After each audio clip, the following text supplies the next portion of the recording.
And we're back at 6:15. They're at the heart of Houston's internationally recognized food scene. This morning, resources for victims of domestic violence who work in the food and beverage industry.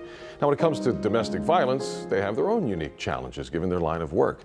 Since 2017, when these workers find themselves in crisis, they can apply to the Southern Smoke Foundation Emergency Relief Fund, created by celebrity chef Chris Shepard, a friend of mine. He created it initially to help service workers affected by Hurricane Harvey, and it's grown from that generous idea into a multi-million-dollar nationwide charity.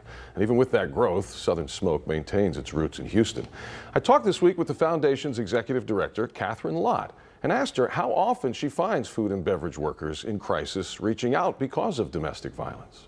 It's getting somebody into a headspace where they can get out of fight or flight and actually work with our case management team. And so we handle that literally through hospitality. That's why that meal is so important. And knowing that breakfast is paid for the next morning, and knowing these things, it will help melt away all of those crisis level fears, so that we can actually get to the root of the problem, and we can really find out how we can help in the long term.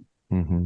And that's anything from reaching out to our chef network. We have a whole network of chef ambassadors. So if somebody's looking to flee, but they need a job, one of the reasons why they haven't fled before, and they really need that job, we are happy to use all of our connections and our networks in order to help in every which way. That's interesting. So the network goes beyond what we would consider, like maybe a doctor-patient sort of relationship. Mm-hmm. It's about maybe finding a job. What other things? Housing? Is there anything else that I'm missing?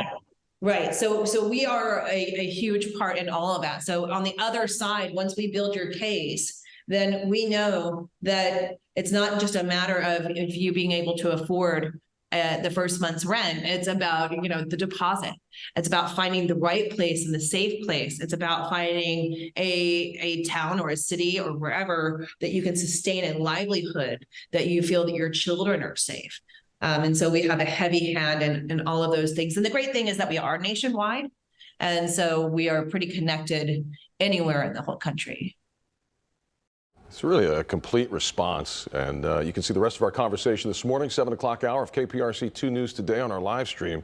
Catherine talks more about the resources specifically that Southern Smoke has for those experiencing domestic violence and those that apply for help, and what she calls Code Red. That's their protocol for responding to someone in a domestic violence situation. She kind of explains later this morning how they do that and how they help.